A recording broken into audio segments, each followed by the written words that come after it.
하나님 말씀 이사야서 49장으로 우리에게 주시는 말씀의 제목, 고난 중에 낳은 자녀. 자, 시간 관계상 6절부터 살펴보겠습니다. 그가 이르시되, 그가 이르시되 네가 나의 종이 되어. 자, 여러분, 그가 하나님이 말씀하시는 겁니다. 여호와 하나님께서 네가 나의 종이 되어 그럽니다. 그럼 여기서 네가, 여기서 너는 누구일까? 이 예수님입니다. 예수님. 하나님 아버지께서 이제 그리스도로 보내시는 예수님과 이렇게 대화를 한다 생각하시면 됩니다. 네가 나의 종이 되어 야곱의 지파들을 일으키며 이스라엘 중에 보존된 자를 돌아오게 할 것은. 자, 이스라엘 중에 보존된 자를 돌아오게 한다. 이 말씀은 이제 바벨론의 포로로 끌려갔던 이스라엘 백성들 가운데 하나님이 남은 자로 택한 자들,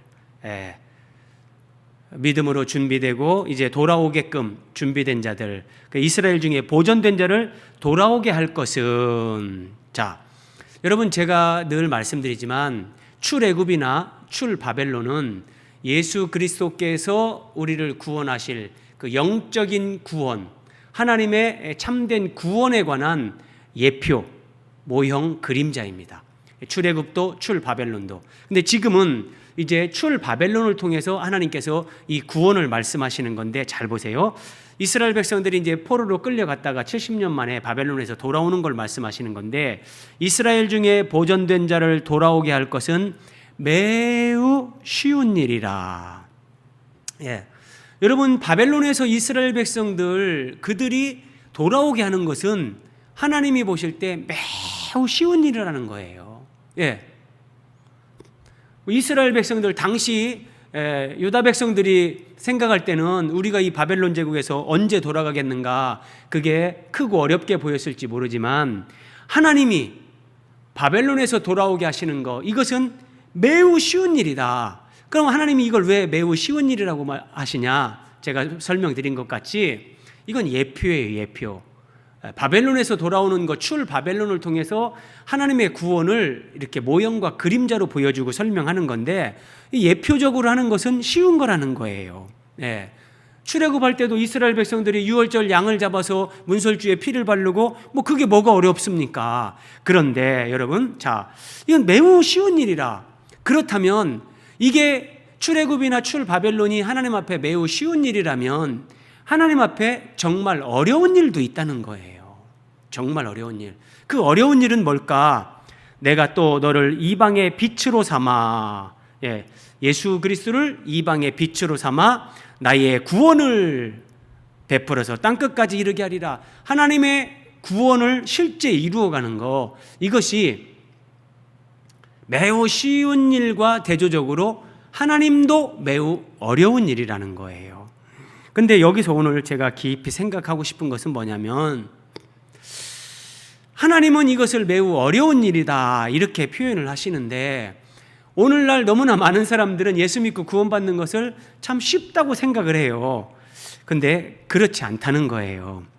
자, 이 말씀이 예수님에게서 성취가 됩니다. 예수님이 태어나시고 8일째 되는 날 이제 할례 예식을 행하기 위해서 성전으로 갔죠. 그때 아기 예수님을 시므온이 보고 이렇게 하나님을 찬송하는 거예요. 내 눈이 주의 구원을 보았사오니 이는 만민 앞에 예비하신 것이요 이방을 비추는 빛이요. 이방을 비추는 빛. 자, 너를 이방의 빛으로 삼아. 이사야 49장 6절에서 그랬죠. 그런데 너를 이방의 빛으로 삼아, 이렇게 예언이 됐는데 예수 그리스도에게서 이것이 그대로 성취가 되는 거예요. 이방을 비추는 빛이다, 이 아기 예수님이. 여러분, 이런 예언의 말씀이 없으면 나사렛 예수님이 진짜 하나님이 보낸 그리스도라는 것을 우리가 확인하고 믿을 방법이 없어요. 온갖 이단의 교주들, 사이비 교주들이 내가 하나님이 약속한 그리스도라고 막 하는데, 성경에 이렇게 상세하게 예언된 말씀이 그대로 성취하신 분, 그분이 진짜 하나님이 보낸 구원자, 이 예수님이 이런 분이라는 거죠. 자, 그래서 이 말씀이 예수님에게서 이렇게 성취가 되는데, 다시 말씀드립니다. 출애굽, 출바벨론은 하나님이 매우 쉬운 일이다. 근데 진짜 하나님도 어려운 일이 있는데 그것은 예수 그리스도를 통한 죄인들의 구원이다. 이게 진짜 어렵다. 하나님이 그렇게 말씀하시는데 왜 구원을 어렵다고 하시는 걸까? 여러분 한번 생각해 봐야 됩니다. 그럼 하나님이 정말 이것은 쉬운 일이다라고 말씀하시는데 그것과 대조적으로 하나님도 어려운 일이 있다는 거예요. 그러면 하나님이 이루어 가시는 구원에서 무엇이 어려운 것일까? 무엇이? 자, 예수님을, 하나님의 아들이신 예수님을 사람으로 이 땅에 보내시는 거, 성육신. 자, 이것이 정말 어려운 일일까? 예수님이 이 땅에 오셔서 십자가에 죽으시고 부활하시는 것, 이것이 정말 하나님에게도 어려운 일일까? 여러분 어떻게 생각하세요? 하나님은 어떤 일이든지 하실 수 있죠. 제가 볼 때 그게 그렇게 정말 어렵다. 하나님이 제가 볼 때 그렇게 말씀 안 하세요.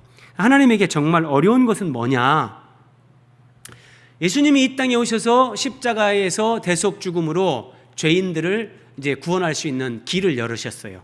복음을 완성하신 거예요. 그래서 누구든지 예수 그리스도를 믿고 이제 구원을 받을 수 있는데 예수님 믿고 내가 구원받았다, 하나님 자녀가 됐다, 그것을 어렵다고 하는 것이 아니라, 자, 예수님이 마태복음 16장 18절에서 내가 이 반석 위에 내 교회를 세우리니 음부의 권세가 이기지 못하리라.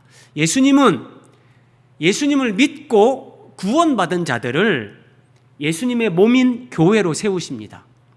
그런데 예수님이 세우시는 교회는 음부의 권세가 이기지 못한다. 예수님이 이렇게 말씀하셨어요.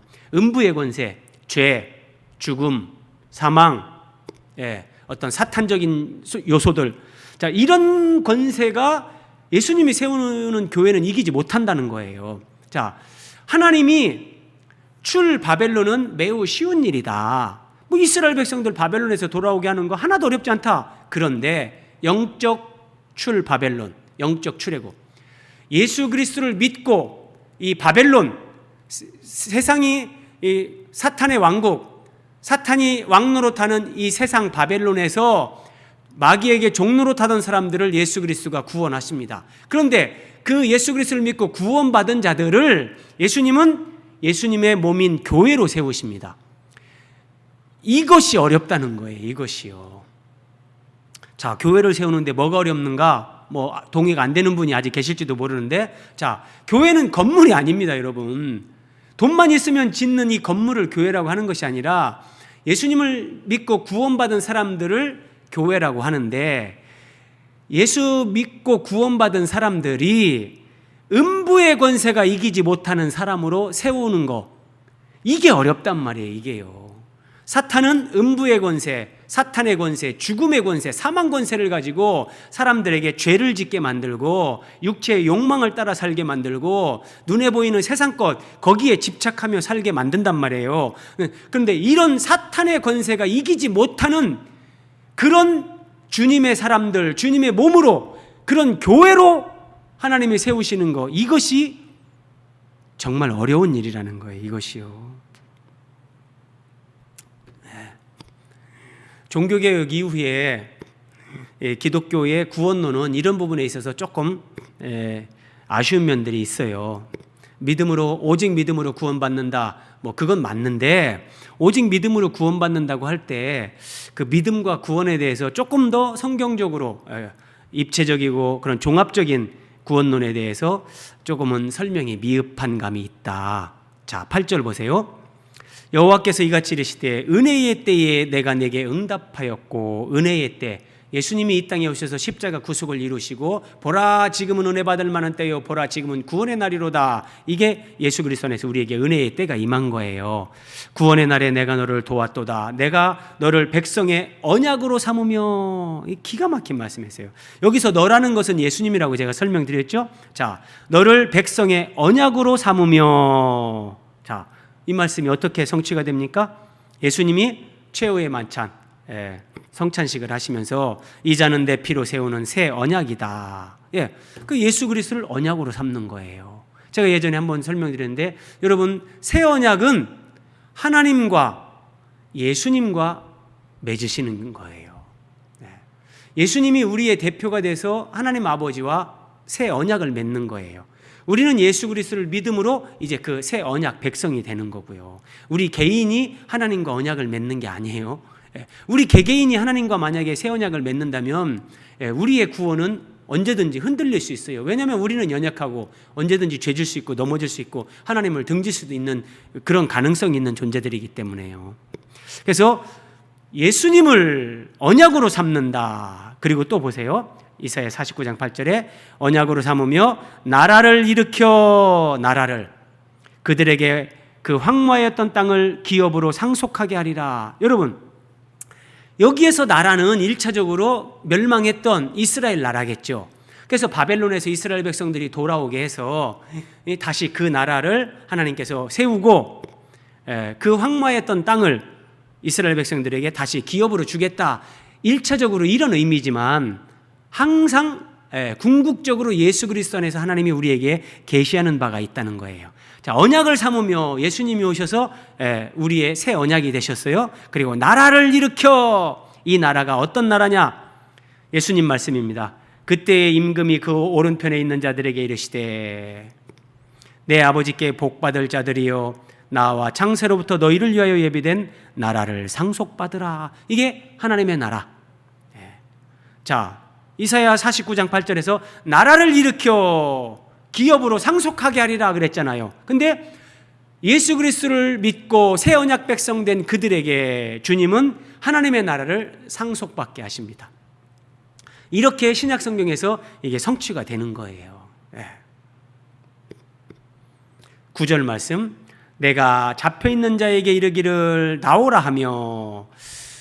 여러분, 제가 이렇게 계속 이런 성경에서, 구약 성경에서 예수 그리스도를 보는 거, 예수 그리스도를 만나는 것을 계속 이렇게 설명드리는데 이거는 매우 중요해요, 여러분. 자, 성경의 어떤 본문을 읽어놓고 설교자가 그냥 재미나고 좀 감동적인 어떤 간증이나 예화나 뭐 이런 것들을 소개하면서 설교를 할 수도 있어요. 그래도 사람들이 뭐 소위 은혜라는 것을 받기도 하죠. 그런데 그런 은혜는 사람을 변화시키지 못해요. 우리를 변화시키고 우리의 생명의 성장을 이루는 것은 오직 예수 그리스도뿐이란 말이에요. 그래서 성경에서 예수님을 만나는 것이 정말 중요한 거예요. 자, 이 9절도 보세요. 내가 잡혀있는 자에게, 하나님이 말씀하십니다. 잡혀있는 자에게 이르기를 나오라. 자, 이게 어떻게 또 연결되는가 보세요. 히브리서 2장 14절 15절. 자녀들은 혈과 육에 속하였으며 그도 예수님도 또한 같은 모양으로 혈과 육을 함께 지니심은. 자, 예수님이 이런 혈과 육, 육체를 가지고 이 땅에 사람으로 오신 것은 죽음을 통하여 죽음의 세력을 잡은 자 곧 마귀를 멸하시며 죽기를 무서워함으로 한평생 매여 종로로 타는 모든 자들을 놓아주려 하심이라. 잡혀있는 자에게 이르기를 나오라. 이사야 49장 9절에서 그렇게 했죠. 근데 이게 무슨 말씀이냐면 바벨론에 잡혀있던 자들을 하나님께서 이제 예루살렘으로 돌아가라 고레스를 통해서 그런 칙령을 내리면서 회복하는 거지만 그거는 모형이고 실제는 마귀에게 잡혀서 한평생 매여 종로로 타는 모든 자들, 이게 마귀에게 잡혀있는 인생들, 죄인들. 근데 그들에게 하나님께서 예수 그리스도를 통해서 나오라 해방시키는 거예요. 자유를 주는 거예요. 그래서 한평생 매여 종로로 타는 모든 자들을 놓아주려 하십니다. 이것을 위해서 예수님이 사람의 모양으로 사람으로 이 땅에 오셔서 우리를 대신해서 십자가에 죽으셨다는 거예요. 자, 그 다음에 또 흑암에 있는 자에게 나타나라 하리라. 흑암에 있는 자에게, 자, 이 흑암에 있는 자에게 한번 보세요. 시편 107편에 그들이 그 환난 중에 여호와께 부르짖음에 그들의 고통에서 구원하시되 흑암과 사망의 그늘에서 인도하여 내시고. 여러분, 출애굽 때나 출바벨론 때나 하나님의 백성들이 하나님 앞에 고통 가운데 환난 중에 막 부르짖어요. 하나님, 우리를 구원해 주세요. 하나님께서 그들을 구원하십니다. 흑암과 사망의 그늘에서 인도하여 내신다는 거예요. 그런데 제가 정말 안타깝게 생각하는 건 그 다음 말씀이에요. 자, 흑암과 사망에서 인도해 냈잖아요. 인도해 냈는데 그 다음에 그들의 얼거맨 줄을 끊으셨도다. 흑암과 사망에서 인도하여 내셨어요. 자, 세상에 살면서 세상 임금 마귀에게 종로로 타면서 세상에 살던 이 하나님의 형상대로 지음받은 피조물들, 인생들이 어느 날 예수 그리스도를 믿고 세상으로부터 구원받아서 신분적으로 하나님의 자녀가 되고 위치적으로 세상에서 하나님 나라로, 빛의 나라로 옮겨졌어요. 그런데 아직 세상 나라에서 살던 이 죄악된 습성, 죄악된 본성, 이런 것들은 그대로 남아있는 거예요. 그것을 그들을 얽어맨 줄, 묶여 있는 거예요. 이 얽어맨 줄을 예수 그리스도 안에서 하나님은 이걸 끊어버리시고 우리를 자유케 하시는 건데, 이 부분에 대해서 오늘날 그리스도인들이 이해가 많이 부족하다는 거. 자, 그래서 다시 말씀드립니다, 여러분. 구원은 죽어서 천국에 가는 것만이 아니다. 너무나 많은 사람들이 예수님 믿고 구원받는 구원을 죽어서 천국 가는 것으로, 그것이 궁극적인 목적인 것처럼 그렇게 생각하는데 그게 아니란 말이에요. 자, 동그라미 2번. 구원은 한평생 매여 종로로 타던 사람이 예수님을 믿고 사탄의 모든 결박, 얽어맨 줄, 악한 행실, 악한 습관, 궁극적으로 우리의 부패한 본성, 우리의 본성은 부패했고 이 육체의 욕망을 따라가려고 하는 그런 본성이 있단 말이에요. 그런 본성과 욕망으로 우리를 딱 얽어맨, 사탄이 얽어맨 이런 줄들을 예수 그리스도 안에서 끊어버리고 결박으로부터 우리를 자유케 하는 것, 이것이 구원의 핵심이란 말이에요. 그래서 동그라미 3번.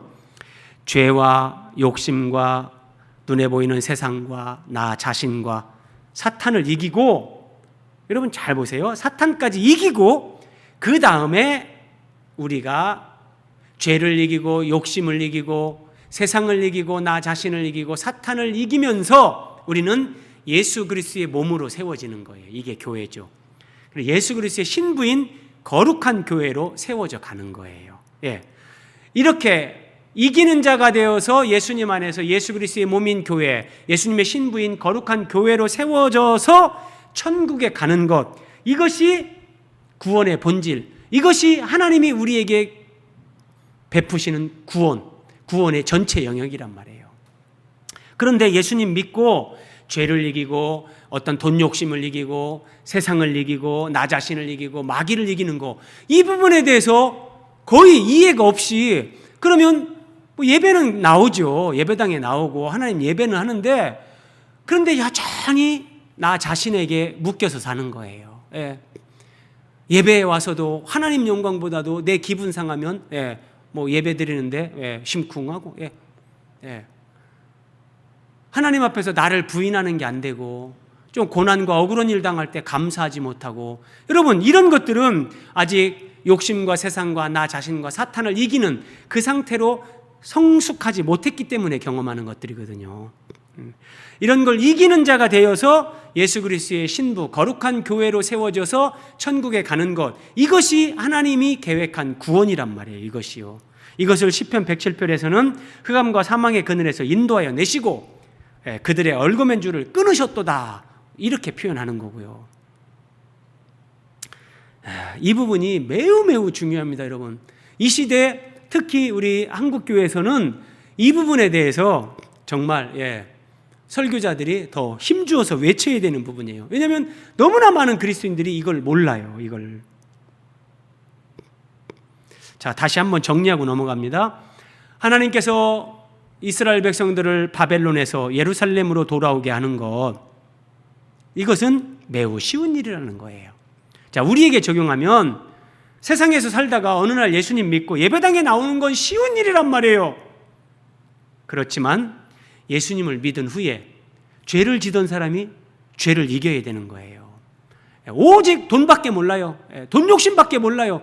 그 사람은 예수님 믿은 다음에 이제 그 돈 욕심을 이겨야 되는 거예요. 이 세상 풍조, 그 시대 사조라는 게 있어요. 그럼 이 시대는 돈과 음란입니다, 여러분. 돈과 음란으로 어떤 세상의 이 가치 기준으로 마귀가 사람들을 지배하는데, 그 세상적인 가치, 그 세상을 우리는 영유해서 살아야 돼요. 이게 세상을 이기는 거란 말이에요. 그래서 우리는 돈에 매이지 않고 어떤 음란이나 정욕이나 세속적인 성공에 매이지 않고, 이게 세상을 이기는 거예요. 그리고 자기 자신을 이겨야 되는 거예요. 나를 이기지 못하는 사람은 언제나 자기중심이 됩니다. 이기적인 사람이란 말이에요. 그래서 하나님 앞에 교만하고 나밖에 모르고, 그래서 누군가에게 조금 선을 베풀면 선을 베푼 그것으로 자기 의를 내세웁니다. 아, 내가 누구한테 이렇게 돈을 도와줬는데, 내가 누구에게 이렇게 좀 선을 행했는데, 요만한 선을 행하면 자기 속에서 자기 의가 불쑥불쑥 올라오는 거예요. 이게 자기 자아를, 자기 자신을 아직 이기지 못하는 상태예요. 자기 자신까지를 이겨야 사탄을 이깁니다. 사탄은 아주 교활한 놈이라, 그래, 너는 참 겸손하구나. 와, 너는 참 사랑이 많구나. 우리를 이렇게 사탄이 부추깁니다. 그래서 내가 진짜 겸손한 사람이다, 이렇게 생각하는 순간 그 사람은 교만한 거란 말이에요. 이렇게 자아를 이기고 사탄을 이기면서 하나님의 뜻대로 살아가는 것은 결코 쉽지 않다. 이게 어려운 일이란 말이에요. 그래서 여러분, 이스라엘 백성들이 애굽에서 나왔지만 가나안 땅에 들어가서 다 타락하고 망합니다. 바벨론에 갔다가 바벨론에서 돌아옵니다. 바벨론에서 돌아왔는데 또 얼마 지나지 않아서 또 원점으로 그들의 삶이 돌아가고 또 스룹바벨 성전이 또 불타버립니다. 안 되는 거예요, 여러분. 그러니까 애굽에서 가나안 땅으로 왔냐, 바벨론에서 예루살렘으로 왔냐, 이게 본질이 아니고, 그러니까 세상에서 우리가 예배당에 발을 들여놨냐, 이게 본질이 아니고, 내가 예수님을 믿고 예배당에 나왔다면 죄를 이기고 욕심을 이기고 세상을 이기고 나 자신을 이기고 마귀를 이기는 자가 되어야 된다는 거예요. 왜 이게 중요하냐면 우리의 조상 아담 하와가 마귀에게 졌잖아요. 그래서 하나님은 예수 그리스도를 보내셔서 우리를, 그래, 니들 예수 믿고 니들 맘대로 살다가 뭐 마귀한테 쥐면서 얻어 터지면서 뭐 쌍코피 터지면서 막 그렇게 살든지 말든지 어쨌든 내가 천국은 가게 해줄게, 이게 구원이 아니란 말이에요. 이게 예수님을 믿은 그 순간부터 이제 예수 그리스도의 몸인 교회 안에서 하나님 말씀으로 양육받으면서 은혜 받고 자라가면서 죄를 이기고 욕심을 이기고 세상을 이기고 나 자신을 이기고 마귀를 이기는 자가 될 때, 이게 예수님이 세우는 교회로 우리가 세워지는 거예요. 이게 거룩한 교회, 주님의 순결한 신부. 하나님은 이것 때문에 예수님을 십자가에 죽게 한 거고, 이것 때문에 예수님은 십자가의 길을 가신 거라니까요. 그래서 예수님을 영접한 신자는 예수님을 인격적으로 만난 후에 오직 믿음으로 사는 삶, 이거 훈련받아야 돼요. 그리고 순종도 훈련받아야 되는 거예요. 여러분, 사람이 예수님을 믿고 거듭났다고 믿음으로 사는 것이 그냥 저절로 안 돼요. 왜냐하면 우리는 이 부패한 본성, 육체의 욕망에 갇혀 있기 때문에, 그 얽어맨 줄, 아직도 마귀는 그걸로 사람을 지배하고 조종하기 때문에 그 영향을 받거든요. 그래서 욕망으로 살지 않고 소망으로 살고, 눈에 보이는 것을 따라가지 않고 하나님 말씀을 따라가고, 이런 믿음의 훈련. 그래서 내 생각과 내 뜻과 틀린 것 같아도, 이렇게 하면 내가 손해볼 것 같은데 그렇더라도 하나님 말씀에 순종한 훈련, 이런 믿음과 순종의 훈련을 통해서 우리는 이기는 자, 요한계시록에서 7교회에 예수님이 정말 이렇게 기대하시는 이기는 교회, 이게 된단 말이에요. 얼마나 중요한지 모릅니다.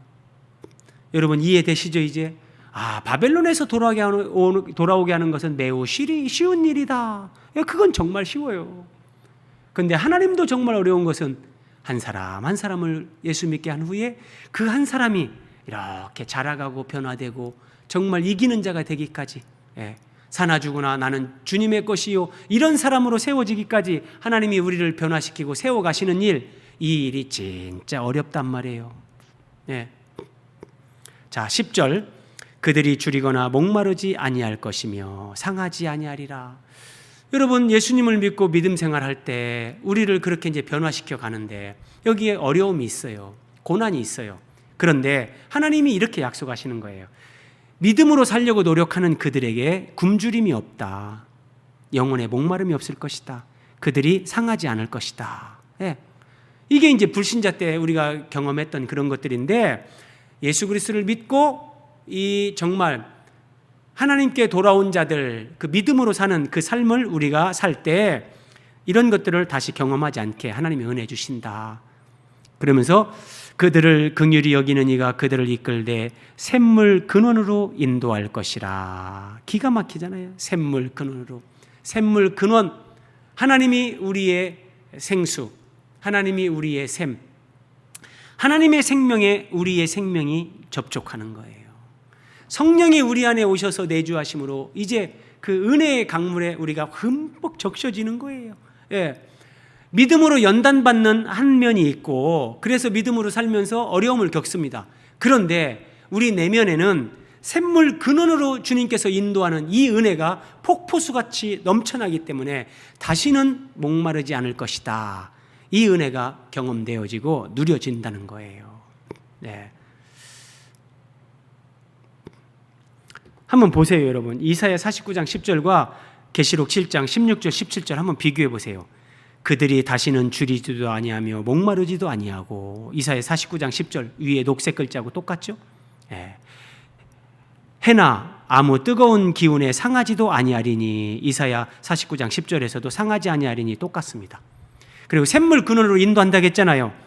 보좌 가운데 계신 어린 양이 그들의 목자가 되사 생명수 샘으로 인도하시고. 네. 여러분, 신구약 성경을 어떤 인간의 머리에서 나오는 지혜로 이렇게 맞출 수가 없습니다.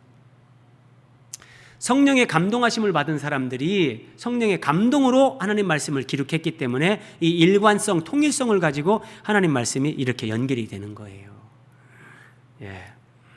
우리가 믿음으로 살면서 어려움을 당하지만 하나님은 어려움만 허락하시는 것이 아니라 우리 영혼이 성장하고 성숙하게끔, 하나님의 사람들로 변화되게끔 샘물 근원으로 우리를 인도하셔서 그 은혜 충만, 영혼의 흡족한 은혜, 그 만족을 누리며 살게 하신다. 그래서 13절 하늘이여 노래하라, 땅이여 기뻐하라, 산들이여 즐거이 노래하라. 하나님께서 오늘 저와 여러분에게 하시는 말씀이에요. 자, 아무개야 노래하라, 아무개야 기뻐하라, 아무개야 즐거이 노래하라. 너희들이 때로는 고난도 당하지만 하나님이 샘물 근원으로, 어린 양이 생수의 근원으로, 생명수의 강으로 너희를 인도하셔서 너희를 은혜 가운데 살게 하면서 그 은혜 가운데서 다 보세요. 그의 백성을 위로하였은즉 그의 고난당한 자를 긍휼히 여길 것임이라. 하나님이 너희에게 고난을 허락하시기도 한다. 그래, 고난을 전혀 없게 하시는 하나님이 아니에요. 그러나 고난당한 자를 하나님이 긍휼히 여긴다. 불쌍히 여기고 자비와 은혜를 베푼다는 거죠. 왜요?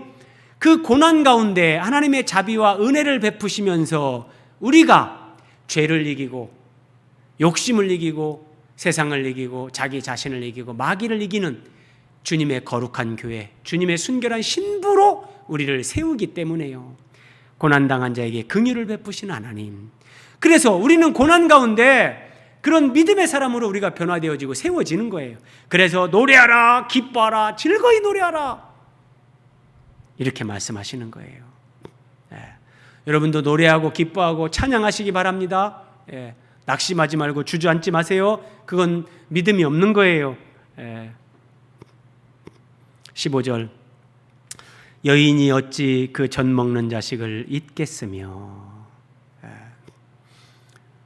자, 젖먹이를 출산한 여인이 어떤 경우에도 그 젖 먹는 자식을 잊을 수 없는 거죠.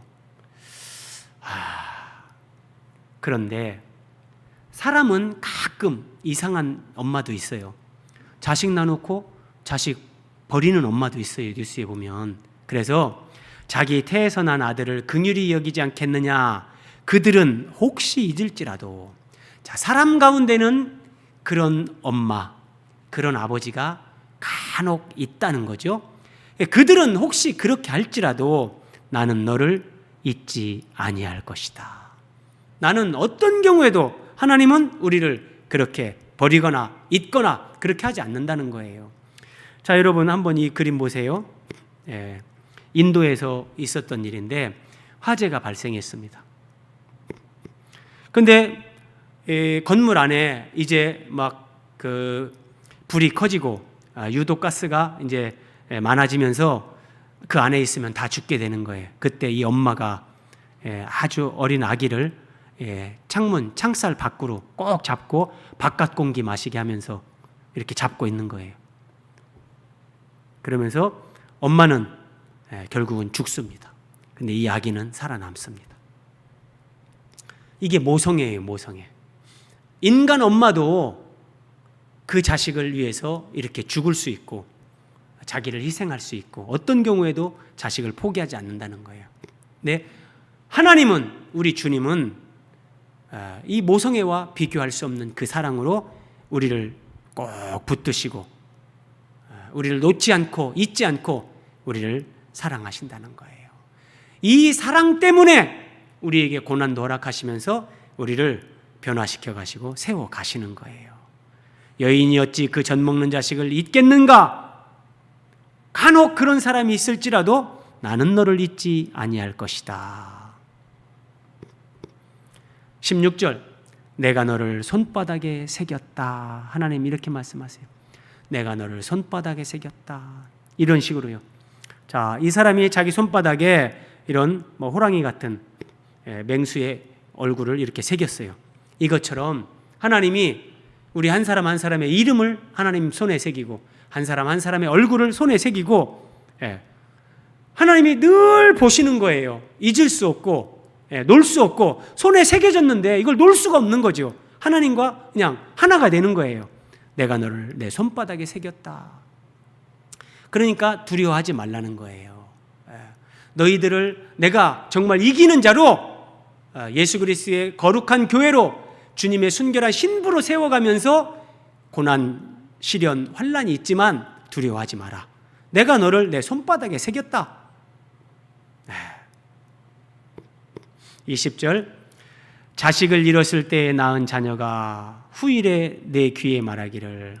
제가 오늘 20절에서 본문을 제목을 잡았는데, 자, 자식을 잃었을 때에 낳은 자녀가 그럽니다. 자식을 잃었을 때에 낳은 자녀. 이게 이제 개역 개정인데, 자, 자식을 잃었을 때라는 것은 여러분 첫 번째는 본문에서는 자, 이스라엘 백성들이 이제 나라가 망하는 거예요. 이스라엘 백성들이 우상 숭배를 하면서 하나님의 징계와 심판으로 나라가 망하고 성전이 불타고 이제 포로로 끌려갔어요. 자, 이때 하나님이 자식을 잃어버린 거예요. 그래서 사람들은 아이고 이제 망했다. 하나님은 어디 계시냐? 하나님이 계시면 이스라엘이 망할 수가 있나? 성전이 불탈 수 있나? 그런데 여러분 정말 희한한 일은 이스라엘 나라가 망했는데 자식을 잃었을 그때에 낳은 자녀가 그럽니다. 자식을 잃었을 때 낳은 자녀가 후일에 네 귀에 말하기를. 자식을 잃었을 때 바벨론 포로로 끌려갔을 때 낳은 자녀, 정말 거기서 이제 믿음으로 온전하게 믿음으로 세워진 사람들, 그들이 후일에 네 귀에, 여기서 너는 예수님이라겠어요? 예수님 귀에 말하는 거예요. 이곳이 내게 좁으니 넓혀서 내가 거주하게 하라. 자, 같은 말씀을 개역 한글로 보세요. 예전에 우리가 보던 성경, 고난 중에 낳은 자녀가 이럽니다. 고난 중에 낳은 자녀. 자식을 잃었을 때 낳은 자녀를 우리가 보던 옛날 성경은 고난 중에 낳은 자녀가 이럽니다. 고난 중에. 그러니까 자, 이스라엘 백성들이 바벨론의 포로로 끌려갔어. 고난 중에 있죠? 같은 의미예요. 그런데 고난 중에 낳은 자녀가 20절 말씀은 오히려 훨씬 더 많아진다는 거예요. 다시 보세요. 고난 중에 낳은 자녀가 후일에 내 귀에 말하기를. 예수님에게 이렇게 말하는 거예요. 이곳이 우리에게 좁으니 넓혀서 우리로 거처하게 하라. 넓은 데로 우리를 좀 옮겨주세요. 이런 말이라는 거예요. 자, 그러면 여기서 이 말씀이 또 어떻게 성취되는가 보세요. 자, 자식을 잃었을 때 고난 중에 낳은 자녀, 이게 어떤 의미인가? 예수님은 이렇게 말씀하셨어요. 한 알의 밀이 땅에 떨어져 죽지 아니하면 한 알 그대로 있고 죽으면 많은 열매를 맺는다. 그러니까 예수님이 십자가에서 죽으시는 거예요. 그리고 많은 열매를 맺었어요. 이 많은 열매가 예수님 믿고 구원받은 우리죠. 그러니까 우리가 고난 중에 주님이 낳은 자녀예요. 예수님이 십자가 고난, 죽음, 그걸 통해서 우리를 낳은 거예요. 일차적으로는 바벨론 포로로 끌려간 거고, 자, 궁극적으로는 예수 그리스도의 십자가 고난과 죽음을 통해서 우리를 영적으로 예수님이 낳는 거예요. 그런데 그 고난 중에 낳은 자녀가 예수님에게 말하는 거예요. 이곳이 우리에게 좁으니 넓혀서 우리로 거주하게 하라. 예수님이 십자가에서 몸짓고 피 흘려 죽을 때 예수님은 자식을 잃은 거예요. 자, 이스라엘 백성들이 하나님이 보낸 구원자, 하나님의 아들 예수님을 십자가에 죽였어요. 이것은 하나님의 자녀됨을 그들이 포기하는 거예요. 그래서 예수님은 자식을 잃었어요. 그런데 그 예수님은 십자가에서 몸짓고 피 흘리시면서 이제 고난 중에 또 다른 자식들을 낳는 거예요. 이제 누구든지 유대인만이 아니라 예수님을 믿고 구원 얻는 그런 길을 열어놓으시는 거예요. 그래서 이방인이었던 우리도 예수님을 믿고 구원을 받았는데, 자, 그 구원받은 자들이 이스라엘 백성들 가운데서 참되게 신앙생활 했던 자들보다 훨씬 많아진다는 거예요, 여러분. 훨씬 많아진다는 거예요. 하나님은 절대 그렇게 손해보는 일 안 하십니다. 자, 또 보세요. 그때에 네가, 너는 예수님이에요. 그때에 네가 네 마음에 이르기를 누가 나를 위하여 이들을 낳았는고. 고난 중에 낳은 자녀가 훨씬 더 많아지니까 진짜 희한하네. 어떻게 바벨론 포로로 갔는데 이 믿음의 자녀가 더 많아졌지? 예수님이 십자가에 몸짓고 피 흘려 죽었는데 어떻게 더 구원받는 자가 많아지지? 이 얘기입니다. 그러니까 예수님도 진짜 이거 희한하다 할 정도로 이렇게 한다는 거예요. 누가 나를 위하여 이들을 낳았는고. 나는 자녀를 잃고 외로워졌으며 사로잡혀 유리하였거늘. 자, 바벨론으로 이스라엘 백성들이 끌려갔는데 하나님은 자녀를 잃었어요. 이스라엘 백성들이 예수님을 십자가에 못 박고 죽였어요. 자녀를 잃은 거예요. 그래서 예수님은 참 십자가에서 나의 하나님 어찌하여 나를 버리셨나이까 외로워졌어요. 참 괴롭죠. 그런데 잠시 후에 보니까 이들을 누가 양육하였는고 나는 홀로 남았거늘 이들은 어디서 생겨났는고 하리라. 하나님이 예수님에게 주시는 약속이에요. 예수님이 십자가에서 이렇게 대속 죽음을 죽으시지만 내가 너희의 그 죽음을 통해서 너희의 신부, 너희의 생명을 그 소유하는 자들, 그들이 더 내가 많아지게 할 거다. 이들은 어디서 생겼는고? 자, 저는 이 말씀이 연결됐어요. 마가복음 4장에서 주님께서 이렇게 말씀하십니다.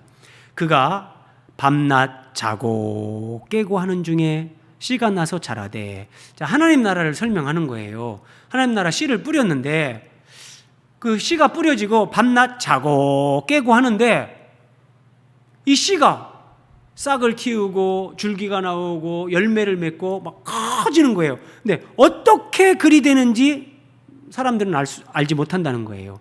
그러니까 자, 바벨론의 포로로 끌려갔는데 자녀를 잃은 중에 낳은 자녀가 더 많아진다. 여러분, 이건 무슨 의미냐면 이스라엘 백성들이 가나안 땅에 있으면서 멸망하기 직전에 믿음으로 사는 자들이 거의 없었어요. 거의 없었는데 바벨론의 포로로 끌려간 사람들, 그들은 예레미야서에 보면 그들이 하나님의 남은 자예요.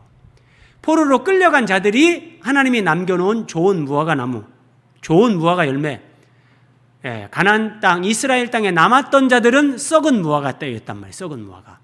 그래서 하나님 말씀에 순종해서 항복하고 바벨론으로 끌려간 그들을 하나님께서 바벨론에서 연단하십니다. 그래서 다니엘, 사드락, 메삭, 아벳느고 이런 믿음의 사람들, 그런 사람들, 또 우리가 에스더, 모르드게 이런 사람들을 쫙, 그러면서 이제 포로로 끌려갔던 이스라엘 백성들이 다니엘을 보면서, 다니엘의 세 친구를 보면서 이제 에스더를 보면서 우리 하나님이 진짜 전능하신 하나님, 참된 하나님이시구나. 그 포로로 끌려갔던 이스라엘 백성들의 믿음이 막 좋아지는 거예요. 이게 자녀를 잃은 중에 낳은 자들, 이런 의미란 말이에요. 그들이 더 많아졌다.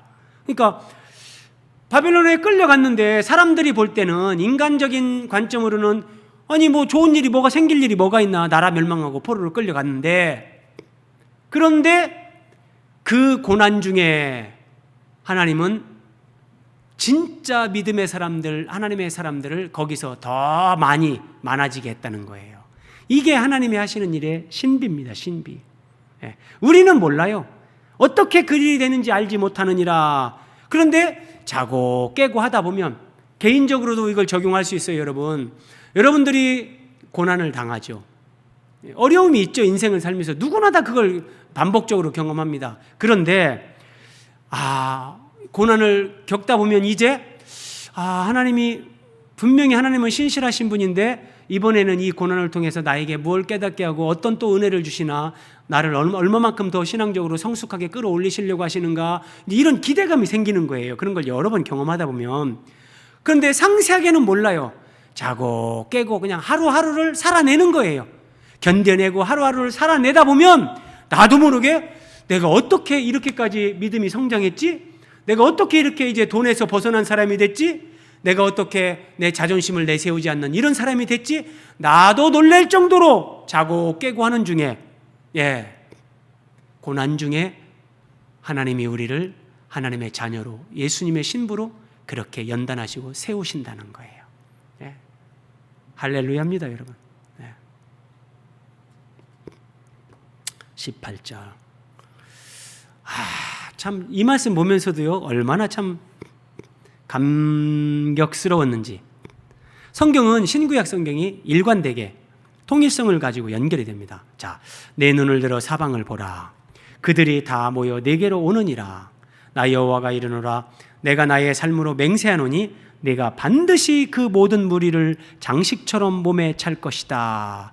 무리를 장식처럼 몸에 찬다. 여러분, 자, 예수님이 고난 중에 낳은 자녀들, 바벨론에서 하나님이 연단한 믿음의 사람들, 그들을 얘기하는 거예요. 그 모든 무리를, 그들을 예수님이 장식처럼 몸에 찬다.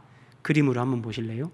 이렇게, 아주 이렇게 보석 가게에 이런 화려한 목걸이, 팔찌, 귀걸이, 반지 뭐 이런 게 있는데, 그것을 띠기를 신부처럼 할 것이다. 자, 한 여인이 신부로 자기를 단장하면서 보석으로 귀걸이를 하고 반지를 하고 목걸이를 하고 이렇게 그것을 띠기를 신부처럼 할 거다. 예수님이 구원받고 이기는 자가 돼서 고난 중에 예수님이 낳은 자녀, 이런 사람들이 이제 보석으로 변화되는데, 자, 이런 무리를, 그런 믿음의 사람들을 예수님이 예수님의 몸에 장식처럼 찬다. 예수님의 몸의 일부분이 되는 거예요. 예수님의 몸인 교회가 되는 거예요. 예수님의 몸인 신부가 되는 거예요. 예수님과 이렇게 된다는 거예요. 여러분, 구약 성경에 이런 말씀이 있다는 것은 정말 이것은 놀라운 말씀입니다. 놀라운 말씀. 출 바벨론 때도 하나님은 이런 말씀을 계시하시는데 이스라엘 백성들이 이런 말씀의 의미를 모르는 거죠. 그래서 바벨론에서 언제 돌아가나, 예루살렘에 돌아가서 건물 성전 짓는 거, 이런 것만 관심을 갖지, 정말 인격적으로 존재론적으로 하나님의 사람으로 변화되는 이런 거에 대해서 개념이 없단 말이에요. 개념이. 하나님의 성전으로 세워지는 거, 예수 그리스도의 순결한 신부로 세워지는 거, 이런 거에 대해서 아무것도 모르니 다시 원점으로 돌아가고 다시 망하는 거예요. 그 모든 무리를, 고난 중에 낳은 자녀들을 장식처럼 예수님이 몸에 찬다. 예수님과 한 몸이 되게 한다. 신부처럼 그렇게 할 것이다. 저는 이 말씀 보면서 여러분, 계시록 21장 보세요. 천사 하나가 사도 요한에게 말합니다. 이리 오라. 내가 신부 곧 어린 양의 아내를 내게 보이리라. 예수님의 아내를 보여주겠다고 하는데, 그리고 하늘에서부터 내려오는 걸 보여주는데 거룩한 성 예루살렘을 보여줬다. 하늘에서 내려오는 거룩한 성 새 예루살렘, 이게 예수님의 신부란 말이에요. 그런데 이게 하늘에서 이렇게 내려오는 거예요. 이게 거룩한 성 예루살렘, 이게 예수님의 신부예요. 이렇게 묘사하자면 이게 예수님의 신부란 말이에요. 그런데 여기 보세요, 여러분. 그 성곽의 기초석은, 이 거룩한 성 예루살렘 성곽의 기초석 이 아랫부분 하단, 요 둘레, 이 성곽의 기초석 여기는 12보석으로 꾸며져요. 첫째 보석은 벽옥이요, 둘째는 남보석이요, 셋째는 옥수요, 넷째는 녹보석이요, 12째는 자수정이라 12가지 보석으로 이것이 둘립니다. 그런데 여러분, 지금 이 거룩한 성 새 예루살렘 그 성곽도 다 포함을 하는 거죠. 이게 뭐라겠어요? 이게 예수님의 신부란 말이에요. 이게 예수님의 신부. 이게 예수님의 신부인데 이 아랫부분 확대하면 이렇게 되는 거예요. 이렇게 12가지 보석으로 휘황찬란하게 이렇게 된다는 거예요. 앞에서 살펴봤던 말씀, 이게 계시록에서 이렇게 연결이 되고 성취가 되는 거예요. 그 모든 무리를 장식처럼 몸에 차며 그것을 띠기를 신부처럼 할 것이다. 이게 성취가 되는 거예요. 자, 우리가 이런 예수님의 거룩한 신부, 거룩한 성 새 예루살렘, 이런 보석으로 하나님의 생명과 성품, 보석으로 상징이 되는데 그런 존재로 변화되어지기 위해서 다시 또 한 번 이런 말씀이 나옵니다. 자, 오늘 24절 말씀, 용사가 빼앗은 것을 어떻게 도로 빼앗으며. 보세요, 여러분. 여러분, 여기서 용사가 누굴까요? 용사가 빼앗은 것을, 여기서 용사는 이게 이제 1차적으로는 바벨론 군대, 궁극적으로는 사탄이 하나님의 백성들, 이스라엘 백성들을 포로로 잡아갔어요. 성전의 기구들을 빼앗아 갔어요. 근데 용사가 빼앗은 것을 어떻게 도로 빼앗아 올 수 있는가?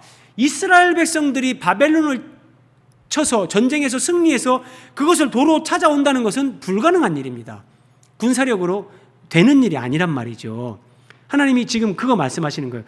용사가 빼앗은 것을 어떻게 도로 빼앗으며 승리자에게 사로잡힌 자를 어떻게 건져낼 수 있으랴. 여기 승리자 1차적으로는 바벨론, 느부갓네살, 궁극적으로는 원수 마귀, 마귀가 하나님의 사람들, 하나님의 형상대로 지음받은 인생들을 사로잡았죠.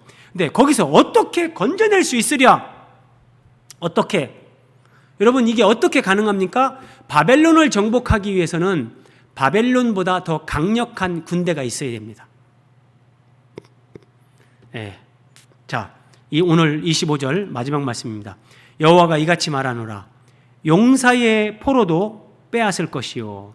자, 바벨론 느부갓네살과 그의 군대, 거기에 포로로 잡혀간 유다 백성들, 그들을 하나님께서 다시 빼앗아 오겠다.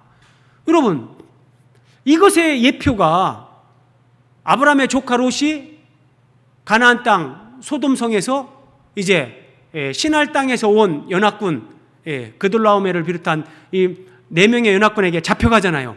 근데 아브라함이 318명을 데리고 가서 롯을 찾아와요. 다시 빼앗아 와요.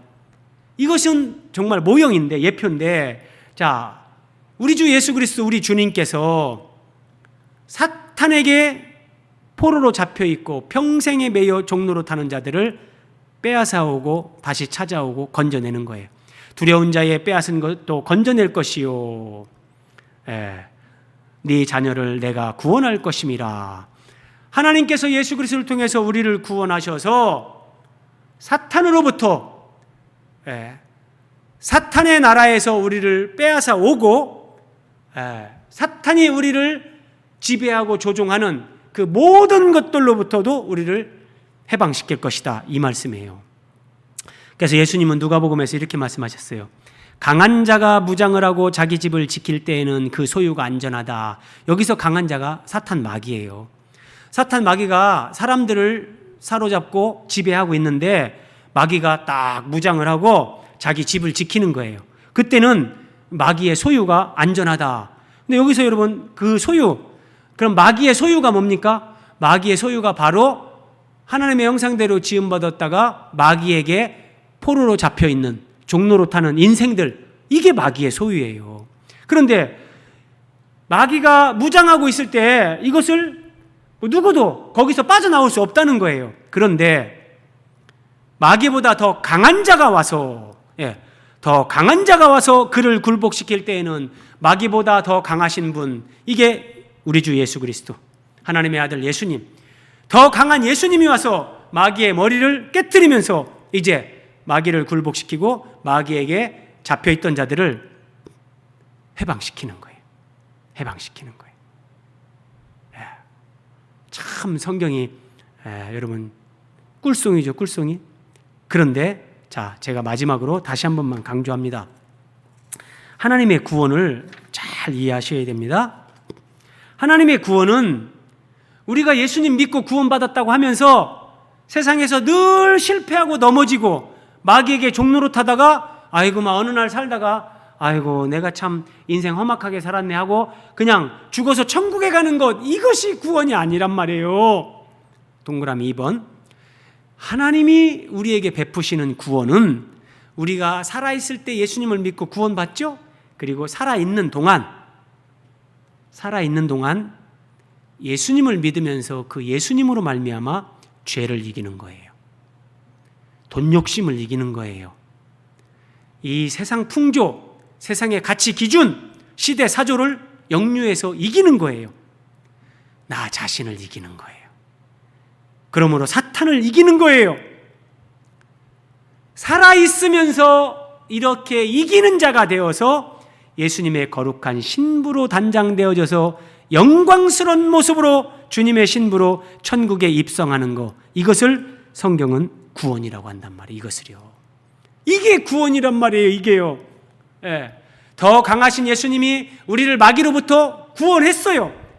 마귀로부터 구원했지만 우리 이 육체와 어떤 본성 속에 있는 사탄적인 요소들, 그것의 지배를 받으면서 늘 마귀에게 얻어 터지고 코피 터지고 쌍코피 터지고 넘어지고 그렇게 하다 천국 가는 게 아니라 이기는 자, 예수님과 함께 이기는 자가 되는 거예요. 이게 교회란 말이에요. 이게 구원받은 예수님의 몸, 예수님의 신부란 말이에요. 자, 다시 보세요. 20절 말씀. 고난 중에 낳은 자녀가, 이 고난 중에 낳은 자녀, 1차적으로는 바벨론에서 고난 중에, 궁극적으로는 예수님이 십자가에서 몸짓고 고난당하심으로 우리를 이제 낳은 것, 구원하신 것. 그런데 여러분, 여기서 하나 더 적용을 해야 됩니다. 고난 중에 낳은 자녀 하나 더 적용해야 됩니다. 자, 바울의 고백입니다. 나는 이제 너희를 위하여 받는 괴로움을 기뻐하고 그리스도의 남은 고난을, 예수님의 남은 고난이 있다는 거예요. 십자가에서 예수님이 당하신 고난 그거 말고 예수님의 남은 고난이 또 있는데, 그 고난은 우리가, 예수 믿는 우리가 예수님의 몸인 교회로 세워지는 것, 죄를 이기고 돈 욕심을 이기고 세상을 이기고 나를 이기고 마귀를 이기는 자가 되는 것, 이게 우리가 교회로 세워지는 거예요. 그리스도의 남은 고난, 우리를 그런 사람으로 세우기 위해서 예수님이 불철주야 정말 우리를 도우시고 우리와 함께하고 우리에게 이쪽으로 저쪽으로 안내하고 인도하고, 이게 예수님의 고난이에요. 예. 그리스도의 남은 고난을 사도 바울은 그의 몸된 교회를 위하여 내 육체에 채운다. 내 육체에 채운다 그랬어요.